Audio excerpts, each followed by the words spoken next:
Bismillahirrahmanirrahim. Assalamualaikum warahmatullahi wabarakatuh. Waalaikumsalam warahmatullahi wabarakatuh. Yang saya hormati, warahmatullahi wabarakatuh. Bapak narasumber, Bapak Kasrem Kolonel Infanteri Triyono SS. Yang saya hormati adik-adik mahasiswa pengenalan kampus mahasiswa IKIP PGRI Kalimantan Timur tahun 2020-2021. Pada kesempatan yang berbahagia ini, materi pada siang hari ini akan disampaikan oleh Bapak Kolonel Infanteri Triyono SS. Beliau adalah Kepala Staf Korem di Kota Samarinda. Materi ini memang cukup menarik ya, tentang kehidupan berbangsa dan bernegara. Kita tahu bahwa bangsa Indonesia terdiri dari berbagai suku, berbagai agama, dan lain-lain. Untuk menyatukan bangsa itu dari berbagai kalangan, maka yang ada saat ini yang paling tepat sebagai landasan kita adalah Pancasila sebagai landasan berbangsa dan bernegara. Oleh karena itu, pada kesempatan ini kami mohon kepada adik-adik mahasiswa yang juga kami sampaikan kepada Bapak narasumber. Peserta ini berjumlah sekitar 260 mahasiswa untuk 3 program studi. Ada jurusan pendidikan ekonomi, pendidikan kepelatihan olahraga, dan pendidikan teknik otomotif. Kemudian perlu juga kami sampaikan, waktu yang disediakan oleh panitia adalah sekitar 1 jam. Nanti silahkan Bapak Kolonel Triyono untuk memberikan materi sekitar 45 menit, yang 15 menit nanti bisa digunakan untuk dialognya. Saya berpesan kepada anak-anakku sekalian, kepada mahasiswa, tolong materi ini disimak dengan baik, karena ini materi yang sangat menarik. Kemudian kalau ada hal-hal yang perlu ditanyakan, silahkan nanti di chat ya. Kemudian kami nanti dari panitia akan memilih 3 pertanyaan terbaik versi panitia, dan nantinya kami selaku moderator akan memberikan door prize atau hadiah buat mahasiswa berupa pulsa, nanti akan Bapak kirimi. Barangkali itu Pak yang saya sampaikan. Silahkan Bapak untuk bisa memberikan materi kepada adik-adik kita. Terima kasih. Bismillahirrahmanirrahim. Assalamualaikum warahmatullahi wabarakatuh. Selamat siang dan Waalaikumsalam warahmatullahi wabarakatuh. Om Swastiastu. Yang saya hormati, kebetulan saya tidak bisa menyebutkan para pejabat yang hadir dalam sesi ceramah ini dari IKIP PGRI Kaltim. Tidak bisa saya sebutkan satu persatu. Adik-adik mahasiswa yang saya cintai dan saya banggakan, serta sekaligus saya ucapkan selamat ya, adik-adik yang sudah terpilih bisa bergabung menuntut ilmu di lingkungan IKIP PGRI Kalimantan Timur. Yang pertama, tiada intinya, marilah kita sama-sama panjatkan puji syukur kehadirat Tuhan Yang Maha Kuasa. Siang hari ini, saya, bapak-bapak, adik-adik semuanya, ibu-ibu masih diberikan kesehatan, kekuatan sehingga bisa berinteraksi dalam satu kegiatan ceramah pembekalan dari Korem dalam hal ini yang akan saya sampaikan. Kemudian saya jadi tertarik, ini tadi Bapak moderator, suasananya memang lagi tidak pas ya, waktu yang kurang produktif, tapi tadi ada iming-iming pizza, jadi tertarik saya ini, jadi semangat untuk terima kasih Pak. Ya, Ini satu ide-ide bagus, kreativitas dalam rangka kita menciptakan situasi, suasana yang tetap bisa dipahami bagi kepentingan adik-adik yang sedang menjalankan proses belajar mengajar di lingkungan IKIP PGRI. Nah, sebelum saya menyampaikan, saya ingin sedikit cerita, tetapi cerita saya ini ada sedikit pesan moral yang nanti bisa diambil resume oleh adik-adik mahasiswa sebagai bekal ya untuk melaksanakan tugas belajar di lingkungan IKIP PGRI. Saya akan cerita ketika saya masih kecil, usia 0 sampai 5 tahun, saya sering dipanggil balita. Terus kemudian setelah itu perjalanan hidup saya, sekiranya saya umur ya di tengah-tengah saya dipanggil remaja, setelah berkeluarga saya dipanggil Pak, ya, artinya dewasa. Nah, saya ingin menyampaikan itu adalah yang disampaikan baik itu balita, kemudian di situ ada remaja ataupun dewasa, itu adalah status. Nah, saya ingin memberikan penggambaran, status itu biasanya diimbangi dengan satu konsekuensi, ya. Konsekuensi yang melekat pada status dalam sebuah kehidupan biasanya tercermin dari perilaku, tindak tanduk, dan tingkah laku. Nah, contoh konkretnya ketika saya dibilang balita, saya tidak ada rasa tanggung jawab, saya tidak ada rasa malu ketika saya lari-lari pakaian dalam, terus kemudian saya juga hujan-hujanan dan seterusnya. Tetapi hal itu tidak elok manakala saya lakukan pada status saya yang dibilang remaja. Nah, begitu juga pada siang hari ini rasa bangga saya sampaikan sebagai pengantar sebelum melaksanakan ceramah. Hari ini adik-adik yang ikut berinteraksi melalui Vicon, mungkin beberapa waktu yang lalu tidak pernah menyandang status sebagai seorang mahasiswa, ya karena memang masih menempuh pendidikan di tingkat atas SLTA, tetapi hari ini sudah dipanggil mahasiswa. Nah, status mahasiswa itu saya ingin memberikan satu pandangan kepada adik-adik yang baru bergabung, satu kehormatan, satu hal yang maknanya cukup mendalam. Maha itu sesuatu hal yang lebih dari hal yang biasa. Nah, sehingga saya ingin mahasiswa punya gambaran. Status yang sudah diberikan ini harus dipertanggungjawabkan dari perspektif tindak tanduk, tutur kata, dan tingkah laku. Nah, saya sehingga ingin menyampaikan. Nah, kalau sudah mahasiswa itu saya berpikir berarti sudah di situ bukan belajar, artinya sudah lingkungan pada usia belajar, usia produktif belajar yang sudah dewasa.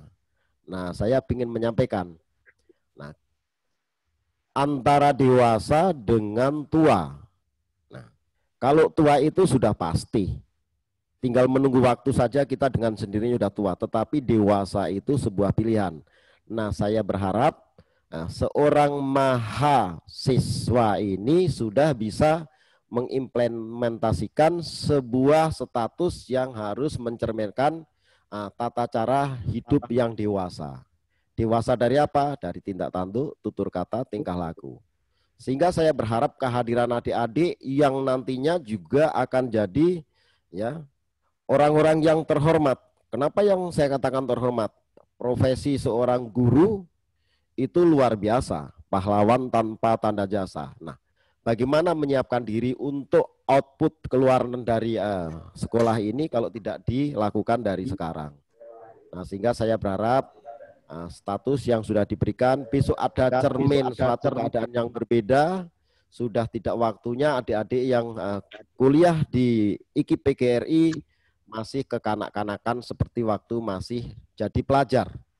Sudah harus dewasa, harus bisa bertutur kata sebagaimana seorang mahasiswa, harus bisa meminit waktu bagaimana supaya ya seperti seorang mahasiswa. Tidak ada dari mahasiswa itu masih diingatkan oleh orang lain, dioprak-oprak dan seterusnya. Nah, artinya saya ingin pesan saya cerita ini bisa direspon, terus nanti akan melahirkan seorang mahasiswa yang berkualitas di kampus PGRI. Dan terlebih lagi saya akan merasa bangga ketika kampus ini akan melahirkan ya cermin dari mahasiswa yang tidak sama dengan mahasiswa yang lain karena sudah punya ya tindak tanduk, tutur kata, dan perilaku yang dewasa. Mulai dari yaitu yang saya katakan tadi, bagaimana rasa tanggung jawabnya, bagaimana cara berpakaiannya, bagaimana cara mengatur waktunya. Nah, saya dulu kan sangat bangga ketika melihat seorang guru saya yang berpakaian rapi, tutur katanya enak, dan seterusnya. Nah, untuk itu di awal proses belajar di UKIP dan kebetulan saya memberikan ceramah, ya pesan ini saya sampaikan. Ya, mudah-mudahan tidak menjadi beban, tetapi ini trigger dari saya, walaupun saya ya tidak berada di lingkungan kampus, tetapi saya meyakini karena nanti pasca kuliah output keluarannya sangat bersentuhan dengan kegiatan masyarakat, ya, dan masyarakat itu nanti dari berbagai macam latar belakang, ya, mungkin ada yang di kampung, ada yang desa, ada yang kota, dan seterusnya. Artinya memang seorang guru itu harus punya performan yang lebih, ya, termasuk nanti bagaimana kalau seorang guru di dalam menyampaikan pembicaraan ataupun tutur katanya tidak bisa mencerminkan proses transformasi. Saya karena sering mengomentari seorang guru itu pekerjaan yang berat. Beratnya apa? Tidak hanya sekedar mengajar di depan muridnya, tetapi bagaimana mentransformasikan ilmu kepada orang lain. Itu pekerjaan yang tidak bisa dimiliki oleh orang-orang yang tidak punya talenta dan orang-orang yang tidak cukup dengan masa ilmu di bidangnya. Ini yang saya sampaikan. Selanjutnya, saya ingin memperkenalkan diri supaya nanti bisa berinteraksi lebih jauh, karena saya sebenarnya kalau suruh milih memberikan ceramah pembekalan tatap muka secara langsung. Tetapi karena tadi ada satu persoalan, kita masih bermasalah dengan pandemi COVID, tidak ada masalah, ya. Mudah-mudahan walaupun singkat waktunya, terus kemudian melalui Vicon, paling tidak ya kulit-kulitnya bisa pernah didengar oleh adik-adik sebagai tambahan wawasan. Ini nama saya Triyono, saya terlahir di desa di Jawa Tengah pada tahun 67. Kemudian perjalanan saya di lingkungan militer, saya jabatan terakhir ada di Korem sebagai Kasrem. Beragama Islam, saya sudah punya keluarga, anak saya 2, dan anak-anak saya juga lebih tua mungkin umurnya daripada adik-adik mahasiswa, karena anak saya yang besar juga sudah hampir selesai studinya di Jawa Barat, terus kemudian anak saya yang kecil juga sudah masuk semester 5 di sekolah vokasi juga, ya, sehingga kelihatannya mungkin ya tidak beda jauh dengan adik-adik yang di IKIP, ya. Jadi nanti begitu selesai sekolah sudah punya skill yang terapan digunakan untuk melaksanakan tugas-tugas sesuai dengan bidangnya. Kemudian saya sekolah di lingkungan umum, lingkungan militer seperti yang ada di slide, tidak perlu saya sampaikan. Lanjut.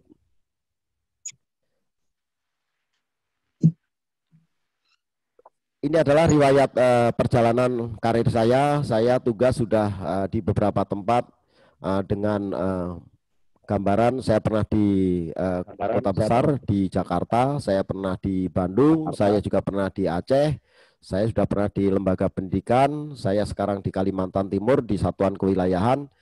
Artinya dari beberapa macam latar belakang saya tugas, saya sudah sering berinteraksi dari berbagai macam komponen masyarakat, baik itu dari lingkungan kampus, lingkungan dunia usaha, lingkungan yang lain-lain, ya. Ini latar belakang saya bertugas, terus saya sudah pernah melaksanakan tugas operasi di Aceh juga, ya, tahun 2005 dan tahun 2008. Kemudian untuk pembanding di lingkungan dunia pendidikan, saya pernah jadi observer di Brunei pada tahun 2018. Sesuai dengan judul yang diminta dari pihak kampus, saya menyesuaikan kehidupan berbangsa dan bernegara. Terus kemudian saya sampaikan permohonan maaf seyogianya Bapak Dandem yang akan menyampaikan, tetapi beliau ada tugas yang lain sehingga saya diperintahkan untuk mewakili. Nah, saya ingin sebelum masuk kepada materi mengantar dari sebuah judul kalimat yang disampaikan dari kampus, kehidupan berbangsa dan bernegara. Ya, kalau saya lihat di sini ada kata dasar hidup, bangsa dan negara. Nah, ini sekilas saya tulis dari sebuah pengertian supaya bisa mengantarkan kehidupan itu apa, dari kata dasar hidup, terus kemudian berbangsa itu apa dan bernegara apa. Tetapi tidak akan saya bacakan. Ini sebagai pengantar supaya adik-adik mahasiswa berarti bisa memaknai sebuah kalimat ini secara utuh. Kehidupan berbangsa dan negara, kehidupannya berkelanjutan dari zaman ke zaman, terus selalu bergerak, dinamis. Kemudian berbangsa dan bernegara, tidak lain bukan negara yang mana, semuanya pasti bangsanya Indonesia dan negaranya Indonesia. Nah, artinya saya ingin menyampaikan, terus kita ini siapa, bagaimana ya hak, kewajiban ataupun peran kita di dalam mengisi kehidupan berbangsa dan bernegara.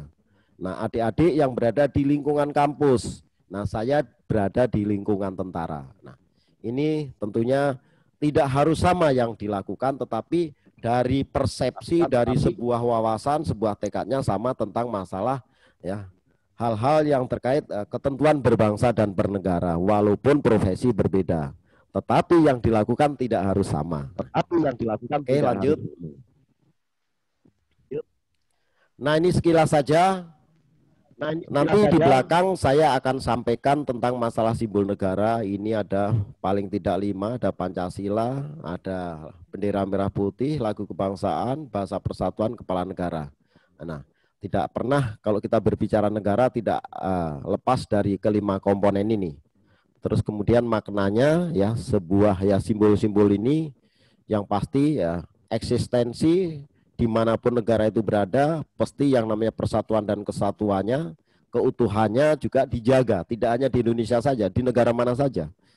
Yang berikutnya, menjaga kehormatan yang menunjukkan kedaulatan NKRI, menciptakan ketertiban, kepastian, dan standarisasi simbol negara. Ini sudah barang-barang ini adalah dari pendahulu-pendahulu kita yang merumuskan, kita sekarang tinggal melanjutkan, kita tinggal mengisi ya apa yang akan kita berikan terhadap bangsa dan negara kita. Lanjut.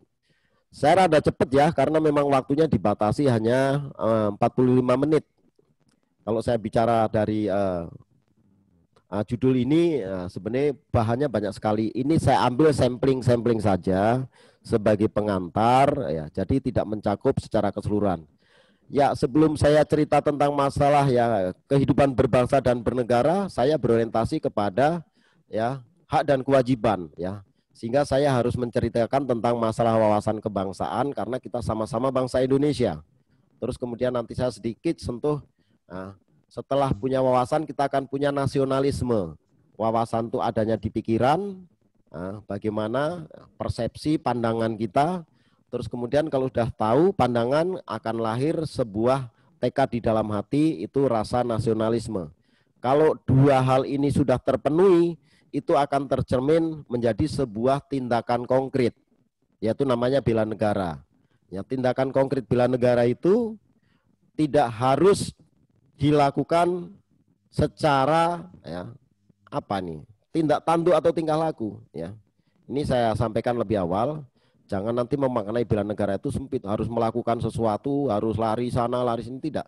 Ya, nanti akan saya jelaskan lebih detail. Bela negara itu bisa menggunakan pikiran, ya.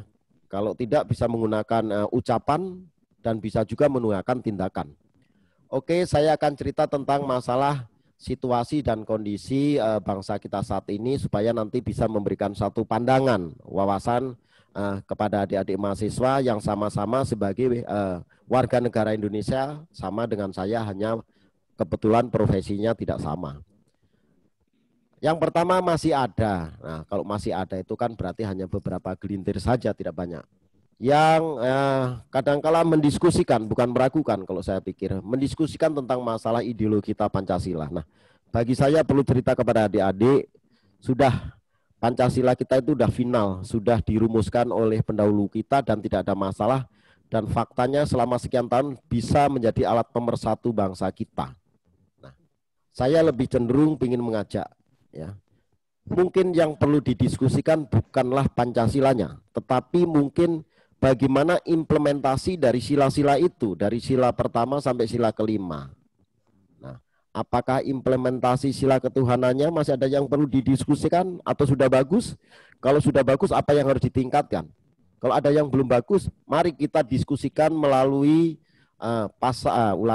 melalui sila keempat, ya, apa yang terbaik, ya, diimplementasinya, termasuk mungkin ya sila-sila. Nah, selama ini yang sering saya dengarkan banyak isu-isu yang terkait dengan sila kelima yang selalu kadangkala menjadi satu persoalan, masalah keadilan-keadilan. Ya monggo, adik-adik mahasiswa, bagian daripada komponen berbangsa bernegara, boleh saja melihat keadilan yang seperti apa sih, ya, karena kalau kita menafsirkan keadilan itu sesuatu hal yang ya luas sekali, ya. Saya sering cerita kepada anak saya, nak, menurut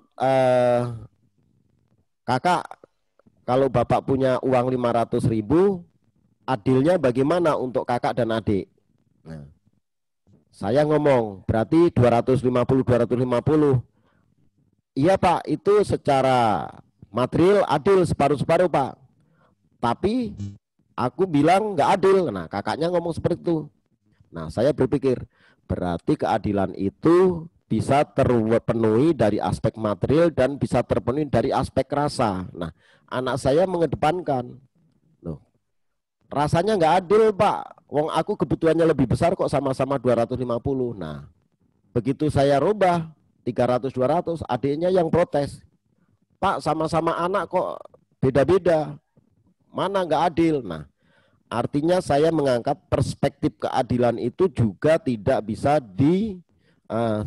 maknai secara dangkal, ya, karena keadilan itu lebih kalau pendekatannya kepada rasa, tentunya tidak, jawabannya tidak ya sama berarti adil, ya. Bagaimana rasa itu tidak harus sama. Nah, ini silakan nanti dimaknai oleh adik-adik mahasiswa yang saya sampaikan tentang masalah bagaimana kita mengkritisi sila-sila manakala nanti suatu saat di lingkungan kampus atau di lingkungan tempat nongkrong ada orang yang cerita masalah keadilan. Paling tidak, oh sudah tahu gambarannya. Kalau ada orang yang ngomong seperti ini, oh biarkan saja, berarti belum memahami keadilan itu seperti apa, ya. Siapapun juga kalau suruh menjadi juru adil, kalau pendekatannya dengan rasa tidak akan pernah selesai. Ini contohnya.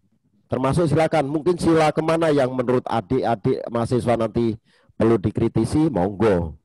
Itu misalnya apakah ya sila keempat, ya, permusyawaratan itu juga implementasinya voting, ya. Apa di situ suatu kelembagaan yang berbicara, ya, musyawarah dalam rangka mencari yang terbaik di antara yang baik atau mencari suara yang terbanyak. Monggo. Ya, saya hanya mengantarkan supaya adik-adik mahasiswa yang saya berharap menjadi agen perubahan yang berikutnya juga, ya, yang nantinya 15-20 tahun yang akan datang yang akan mengisi bagaimana hiruk pikuknya, ya, kita berbangsa dan bernegara, ya, karena kalau generasi saya mungkin sudah waktunya, ya, bergeser. Nah, makanya ini saya titipkan melatih critical thinking, melihat satu keadaan kemudian bisa dicerna dengan mendiskusikan terhadap rekan-rekannya, ya. Saya kadang-kala kalau menyampaikan mahasiswa itu, ya, bahasa saya nih critical thinking, atau ya saya menyampaikan harus punya cara berpikir yang radikal, tapi bukan tindakan yang radikal, cara berpikirnya, ya, karena memang kalau tidak lahir pemikir-pemikir yang radikal, critical thinking yang kuat, sulit untuk membuat sebuah kemajuan. Ini dari sisi ideologi. Terus kemudian saya juga melihat dari sisi politik.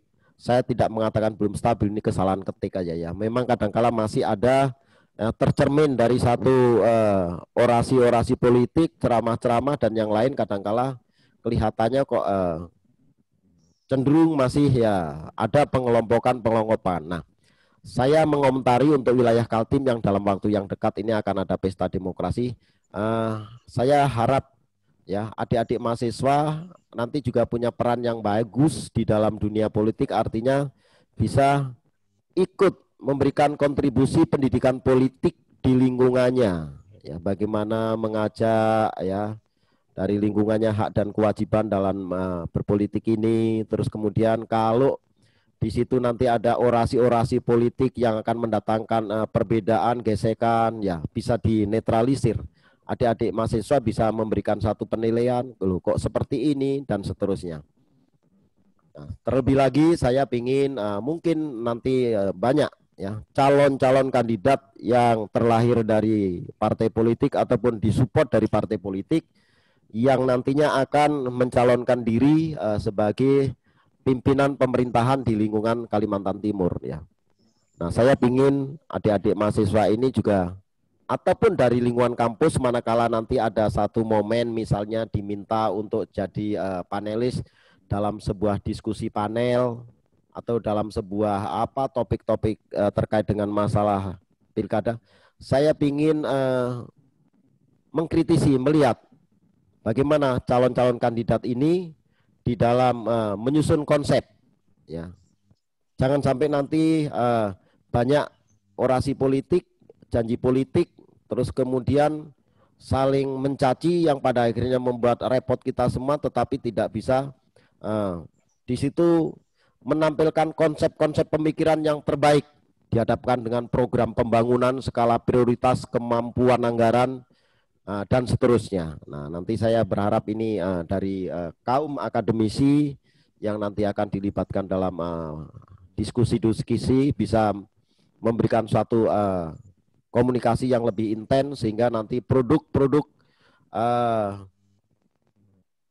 demokrasi yang akan memimpin di lingkungan kita betul-betul bisa menjawab tuntutan kebutuhan dan perkembangan zaman selama kurun waktu 5 tahun ke depan.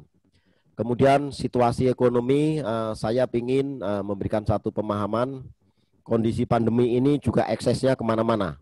Ya, contoh kita melaksanakan daring ini juga akibat dari pandemi. Eksesnya kita tidak bisa secara leluasa berkomunikasi, memberikan suatu kegiatan pembelajaran tatap muka.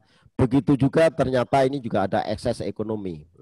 Ekonomi kita ini juga sangat ya rentan karena memang keterbatasan, kita harus mengedepankan masalah kesehatan. Sehingga kalau mungkin adik-adik bisa berinteraksi dengan masyarakat di mungkin kampung-kampung dan seterusnya, sebegitu sulitnya. Ketika masyarakat di kampung tidak punya penghasilan yang tetap, lapangan kerjanya sudah ya dibatasi dengan masalah ya COVID, daya belinya menurun, tingkat kebutuhannya juga banyak. Nah, ini juga masalah-masalah yang harus kita bisa pikirkan sehingga bisa menambah satu pemikiran kita, sehingga manakala nanti ada lingkungan kita yang cerita tentang masalah, ya mungkin bahasa saya itu udur-uduran masalah ekonomi dan yang semuanya penting, ekonomi penting, kesehatan juga tidak kalah penting, tetapi tidak ada yang paling penting, ya. Nah, semuanya penting, nah, sehingga diharapkan semuanya bisa berjalan seiring sejalan, ya, sehingga negara kita, bangsa kita segera bisa recovery, bangkit pasca dari pandemi COVID, ekonomi kita bisa berjalan dengan baik, proses pembelajarannya juga semakin enak.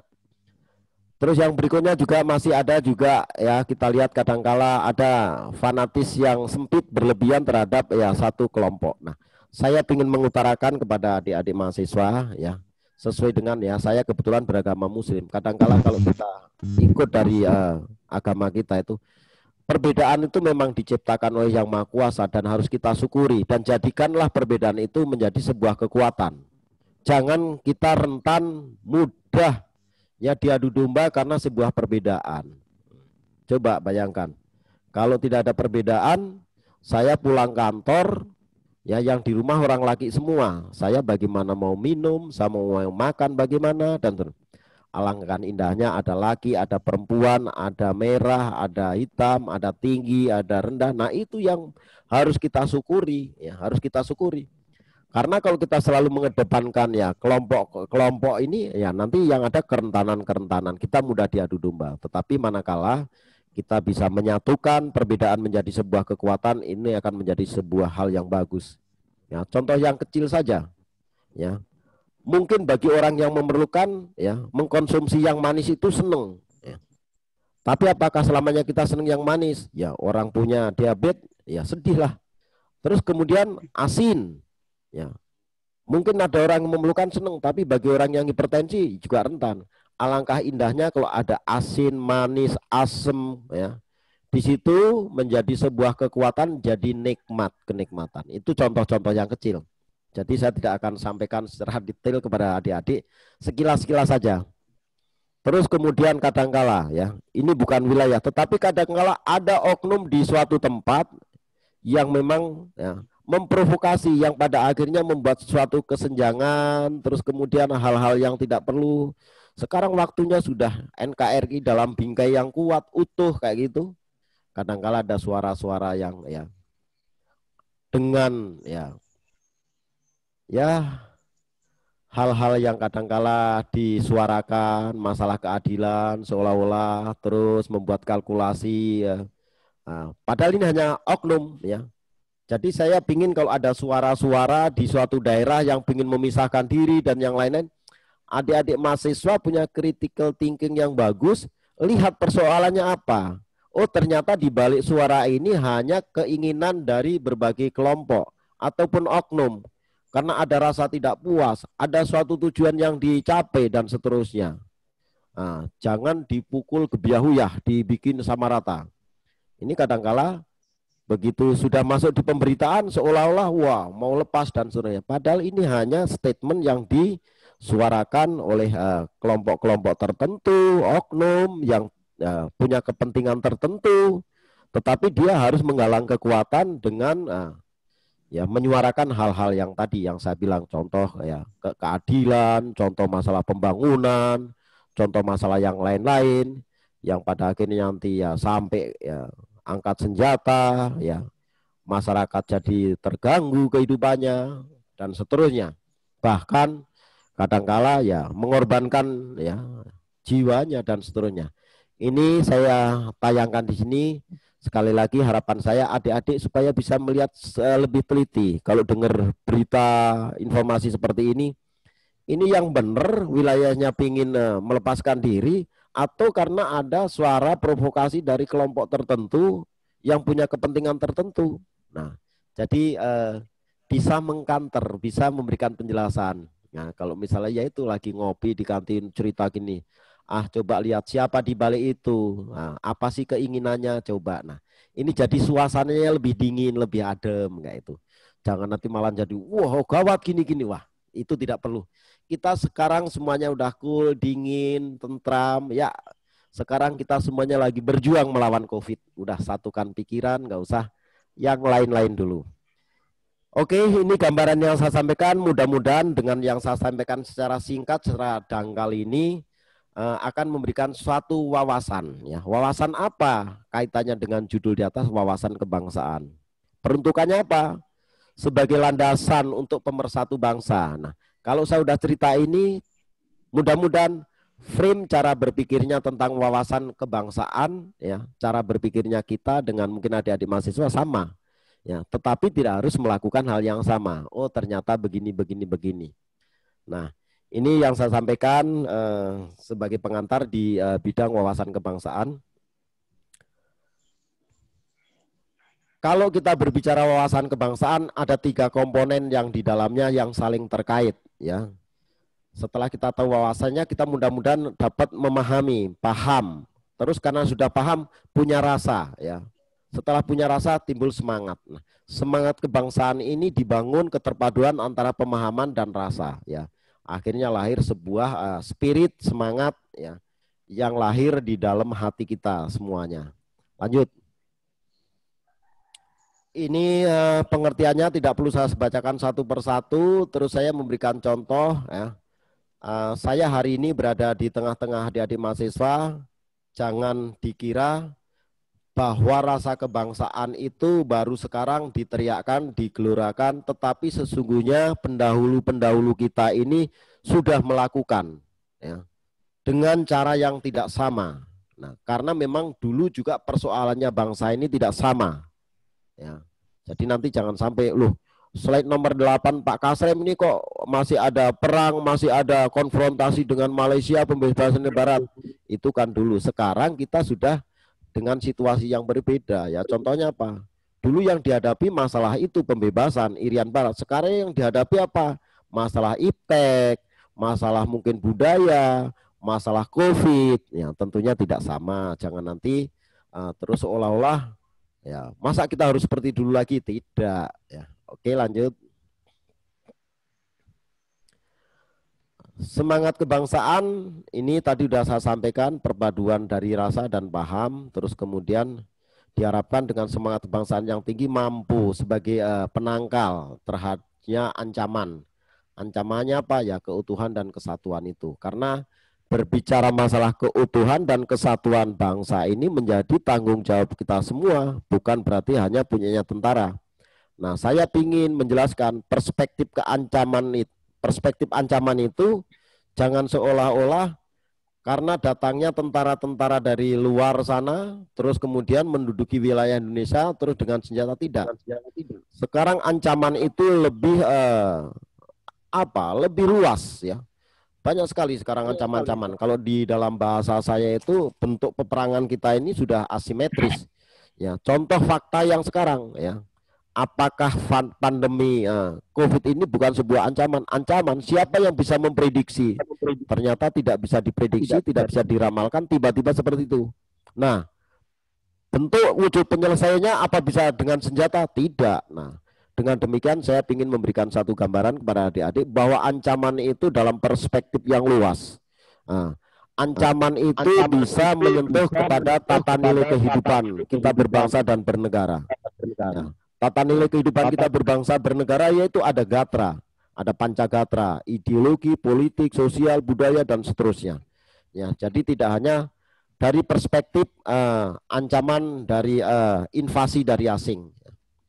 Nah, jadi semuanya ini bisa mempengaruhi keutuhan berbangsa dan bernegara. Ya, ini contoh. Ya, ancaman masalah ekonomi, ketahanan ekonomi kita ya tidak kuat, kemudian berpengaruh terhadap ketahanan pangan. Bisa saja berpengaruh terhadap rasa persatuan kesatuan bangsa satu dengan yang lain. Kalau sudah memang harus ya berbicara masalah kebutuhan hidup, nah ini jadi repot. Nah untuk itu saya ingin mengajak secara luas pemahaman tentang ancaman itu jangan dideskripsikan seolah-olah kalau ancaman itu harus hadir seorang tentara dari luar masuk ke negara kita terus perang, tidak. Ancaman dari perspektif dari berbagai macam lini kehidupan. Yang berikutnya ini paham kebangsaan saya lewatkan saja ya karena sudah tahu semuanya adik-adik. Nah, saya akan menginjak ke bela negara. Tadi kan saya sampaikan, kalau kita sudah tahu wawasan kebangsaan diharapkan hati kita sudah mulai punya tumbuh rasa nasionalisme. Kalau nasionalismenya sudah bangkit, tentunya kita harus bisa melakukan yang namanya bela negara itu. Nah, saya ingin sedikit menyampaikan tentang masalah bela negara yang tadi saya bilang pemahaman bela negara itu jangan dipandang yang muluk-muluk terus kemudian seolah-olah kalau berbicara bela negara hanya punyanya tentara saja, tidak. Nah ini unsur-unsur bela negara, ada cinta tanah air, yakin akan Pancasila sebagai ideologi, kesadaran berbangsa dan bernegara, rela berkorban untuk bangsa dan negara. Nah ini unsur-unsurnya, tetapi apakah unsur yang lain tidak ada? Masih banyak ya, masih banyak ya. Ini hanya sampling yang bisa saya tayangkan. Nah, kalau berbicara tentang tanah air, apa harus hanya satu komponen bangsa? Tidak, semua komponen bangsa yang terlahir sebagai warga negara Indonesia ya harus mempunyai rasa cinta tanah air ya. Terus kemudian ya harus punya keyakinan Pancasila ini sebagai ideologi negara. Nah, setelah itu kesadaran kita untuk berbangsa dan bernegara. Kesadaran itu di dalam kita mengisi, artinya ya yang saya katakan bolak-balik, kalau saya tentara mengisinya apa untuk berbangsa dan bernegara? Kalau adik-adik jadi mahasiswa apa yang dilakukan? Ya belajar yang baik, mendapatkan kualitas ilmu pengetahuan yang bisa diberikan kepada orang lain sebagai tenaga-tenaga pendidik. Nah, dan seterusnya. Di lingkungan masyarakat kita bagaimana kalau kita kembali ke rumah ada RT RW, jangan sampai kita bagian dari RT dari RW kita adalah orang yang bermasalah dengan RT RW, kita orang yang membuat susah ya. Kita harus bisa jadi solusi di lingkungan terkecil RT RW. Nah, itu sudah kesadaran berbangsa dan bernegara sesuai dengan lingkungannya, sesuai dengan ya kapasitasnya. rela berkorban. Nah, terus nanti ada yang tanya, Pak, jangankan rela berkorban, Pak, wong kita aja makannya susah. Loh, berkorban itu bukan perspektif pengorbanan dari aspek finansial materi, tidak. Untuk kepentingan bangsa dan negara kita ini, yang saya tadi katakan, dalam bela negara itu rela berkorban, berkorban itu bisa tercermin dari, ya, kalau tenaganya nggak mampu suaranya, kalau suaranya nggak mampu pikirannya. Ya. Contoh misalnya, apa kita ya rela berkorban untuk bangsa dan negara dalam pandemi COVID? Kita semuanya harus bisa jadi dokter? Ya tidak. Ya tidak. Kalau kita tidak bisa jadi dokter, apa yang bisa kita lakukan? Di lingkungan kita, adik-adik kita, orang tua kita, atau saudara-saudara kita mengingatkan, Bu, Dik, jangan lupa dong maskernya. Itu sudah bela negara itu. Ya, sederhana sekali. Nah, misalnya jalan ngelihat orang-orang berkerumun, nah, kita ngomong, Mas, hati-hati loh, masih ada COVID, jaraknya, itu sudah bela negara, artinya hanya menggunakan suara. Jadi bela negara itu sangat murah, sangat gampang, tergantung dari kemauannya. Ya. Tapi saya yakin kalau calon-calon pendidik ini, wah, kesetiaan terhadap pengorbanan luar biasa. Saya di daerah-daerah terpencil itu, wah, mohon maaf, bangga sekali ngelihat seorang guru yang jaraknya jauh, tempatnya di pedalaman, dengan setia, dengan keikhlasan, memberikan yang terbaik, murid-muridnya dari kampung yang nah, ini. Oke, lanjut. Ini diharapkan bela negara itu bisa menumbuhkan rasa cinta tanah air dan seterusnya, nggak saya bacakan, lanjut. Lanjut saja akan saya lompati karena ini hanya bersifat payung hukum, landasan-landasan dan seterusnya sudah semuanya paham. Nah, ini ciri-ciri cinta tanah air yang tadi di depan sudah saya sampaikan ya. Kadangkala ini juga ya, yang tadi kaitannya dengan masalah egoisme. Nah, kadangkala kalau kita sudah punya pikiran, kadangkala kita melupakan dengan masalah-masalah yang lain. Ya, saya sering mensoroti di lingkungan kampus ya, tetapi mudah-mudahan ini sudah ya, tidak seperti yang saya katakan karena sudah banyak sekali hal-hal yang lebih bagus. Ya, contoh misalnya punya keinginan untuk menyampaikan sebuah pendapat karena itu juga barang yang legal, ada ya haknya. Tetapi kadangkala caranya yang tidak tepat, ya. Ingin memberikan yang baik, tetapi berseberangan dengan hal yang lain, nabrak aturan yang lain. Contoh, ingin memberikan suatu masukan, mengkritisi, ternyata di situ juga mengorbankan nilai-nilai ataupun ya kalau boleh saya bilang ya simbol-simbol negara. Nah, yang saya inginkan seharusnya tidak, ya. Critical thinking, terus kemudian di situ ada pandangan-pandangan yang bagus, radikal, tetapi cara penyampainya tidak melakukan hal-hal yang merusak ataupun menabrak norma aturan yang lain, bahkan mengganggu kepentingan orang lain. Ya, contoh yang sepele, unjuk rasa demonstrasi boleh nggak boleh, tetapi bagaimana yang bagus? Yang bagus itu tidak melahirkan orang berangkat ke kantor macet, orang mau lahiran di tengah jalan akhirnya juga bermasalah, kemudian membuat jalan jadi rusak karena dibakarin pakai ban. Nah, coba ini contoh-contoh yang memang ya kita harus paham. Nah, bahasa saya seperti ini. Nah, saya kalau ingin menyelesaikan masalah di rumah saya, tentunya saya harus berpikir yang jernih. Jangan sampai menyelesaikan masalah satu tetapi nambah masalah yang lebih luas. Contoh, saya mau bunuh tikus di rumah saya, masa rumah saya yang saya bakar, kan kayak itu. Ini kan suatu hal yang cara berpikir yang konyol. Nah, saya berharap adik-adik mahasiswa setelah dari ceramah saya ini sangat-sangat paham membedakan mana yang bisa dilakukan dan mana yang tidak dilakukan. Saya tidak ingin adik-adik mahasiswa juga tidak punya kapasitas untuk kritis terhadap kehidupan di lingkungan kita, baik di lingkungan tatanan pemerintahan, di lingkungan ya yang terkecil kampus, selalu upgrade, maju dan maju.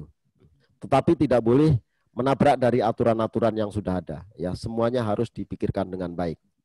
Ini yang terkait masalah simbol dan bagaimana ciri-ciri cinta tanah air. Kita harus paham dengan masalah simbol negara, keyakinan terhadap ideologi Pancasila. Ya, ini saya jelaskan di sini. Kerelaan berkorban itu bisa tenaga, waktu, jiwa ataupun raga. Ya. Jadi jangan nanti sempit. Oke, lanjut. Mohon maaf ya, mungkin ada ngebut ini sulit dipahami. Nah, saya ingin menyampaikan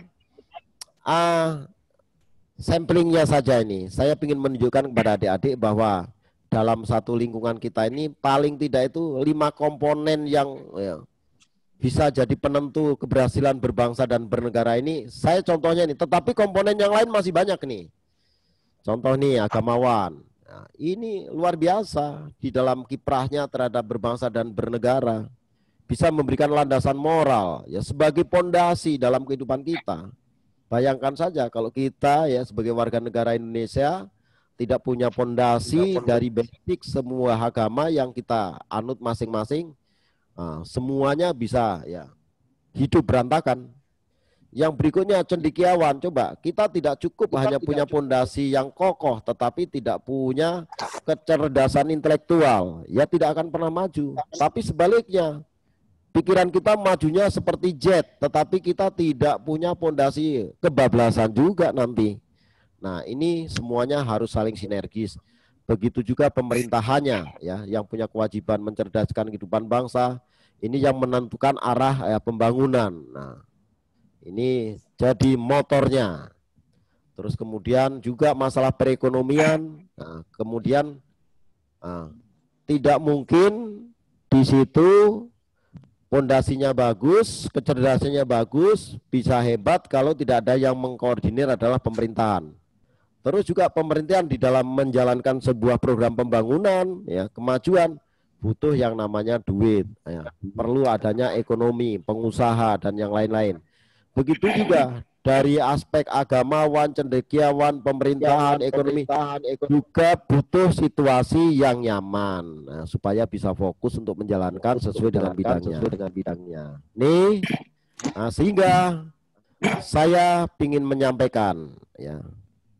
Kalau kita melihat dari sedikit hanya 5 saja yang saya ungkapkan di sini, artinya sebegitu luar biasa peran ataupun peluang generasi muda di masa yang akan datang, semua akan diawaki oleh adik-adik yang sekarang masih ya di depan saya.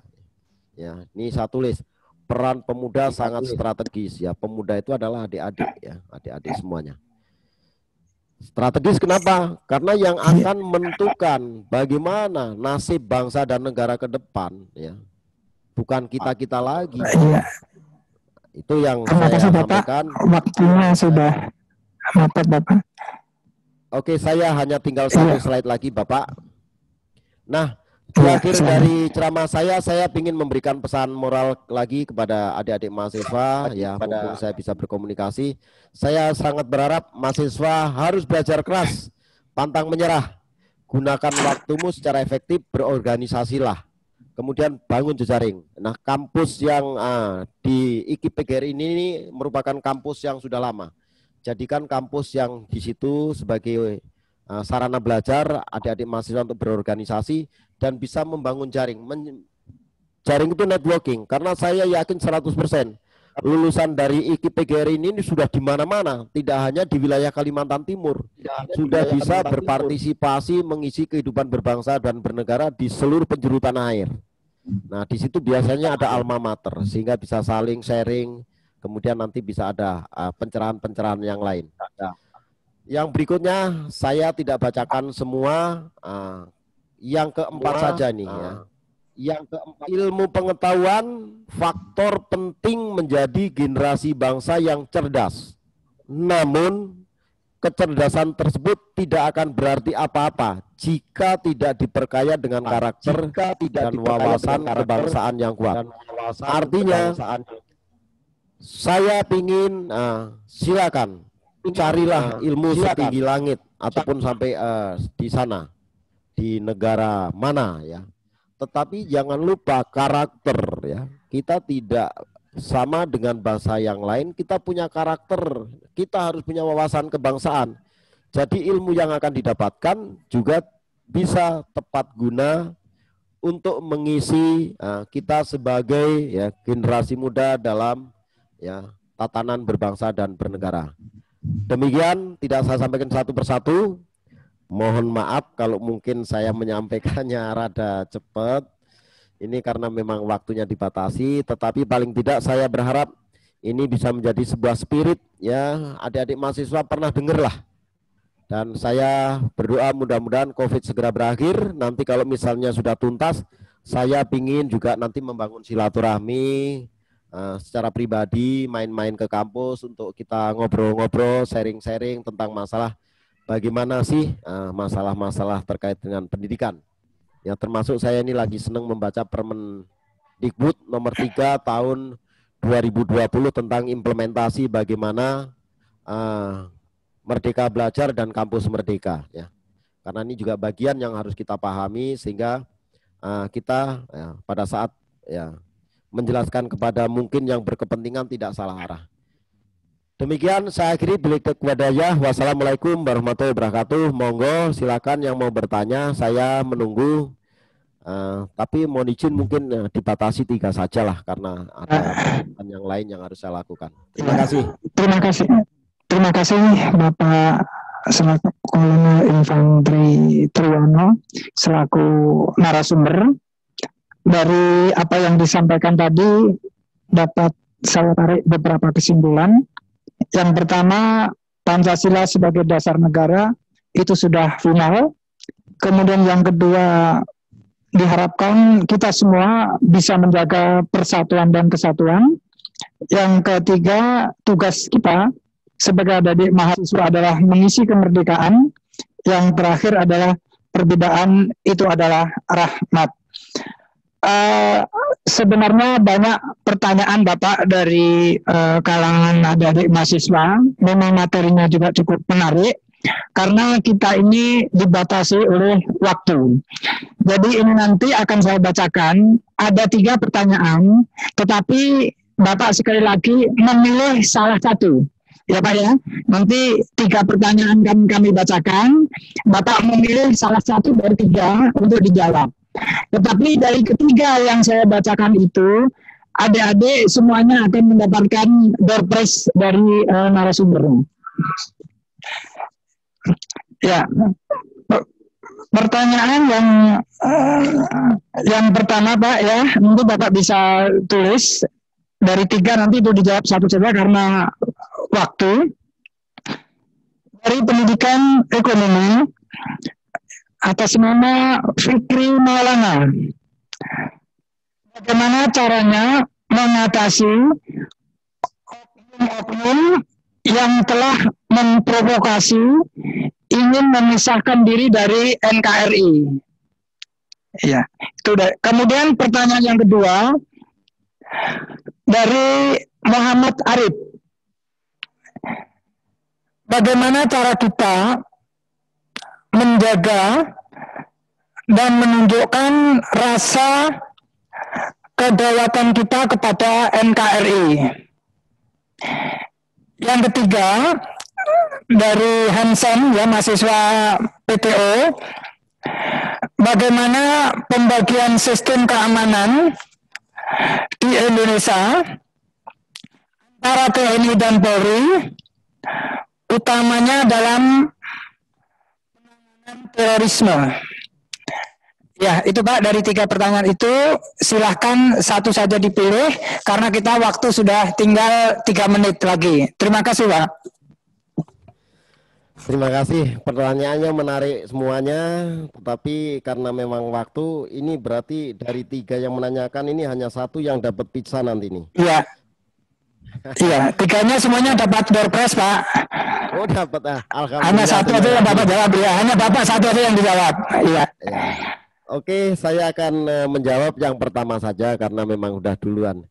Jadi bagaimana cara mengatasi dari katakanlah ya oknum-oknum yang ingin memisahkan diri dari negara kita.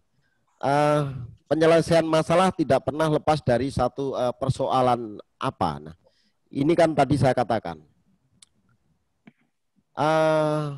suara untuk memisahkan diri ini kadangkala hanya sebagai sarana, tetapi di balik itu siapa yang menyuarakan dan apa kepentingannya bisa kita identifikasi masalahnya. Artinya begini, kadangkala mungkin ada beberapa oknum, beberapa wilayah, kadangkala satu dengan yang lain tentunya tidak sama ya. Di balik dari suara yang disampaikan tentang masalah ya memisahkan diri dan yang lain-lain.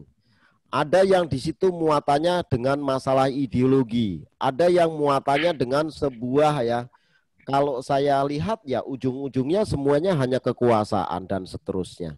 Jadi penyelesaian masalah tentang hal-hal yang terkait dengan resistensi terhadap keutuhan wilayah negara itu satu dengan yang lain tidak bisa disamakan. Kita lihat ya persoalannya dulu ya. Persoalannya apakah murni karena memang sebuah ya pandangan tentang ideologi atau karena ada kepentingan yang lain. Yang keduanya kadangkala isu dan cara menyampaikan bentuknya juga tidak sama. Ada yang melakukan dengan cara menggalang opini, kekuatan dari pengaruh media.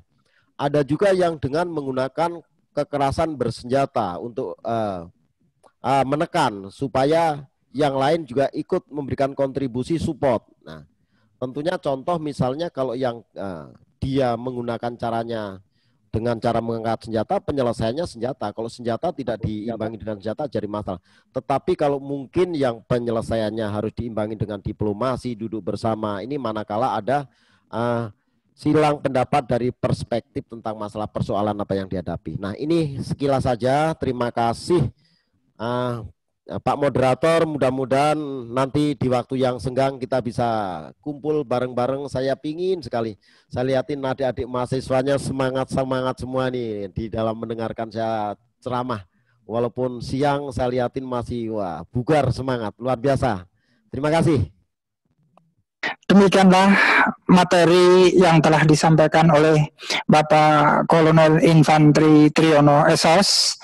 Kami selaku moderator dan juga panitia PKKMB beserta unsur pimpinan dari IKIP PGRI Kalimantan Timur mengucapkan yang sebesar-besarnya kepada Bapak Koram 091 ASN Samarinda. Terima kasih. Wabillahi taufik wal hidayah. Wassalamualaikum warahmatullahi wabarakatuh. Selamat siang Bapak. Waalaikumsalam. Waalaikumsalam warahmatullahi wabarakatuh.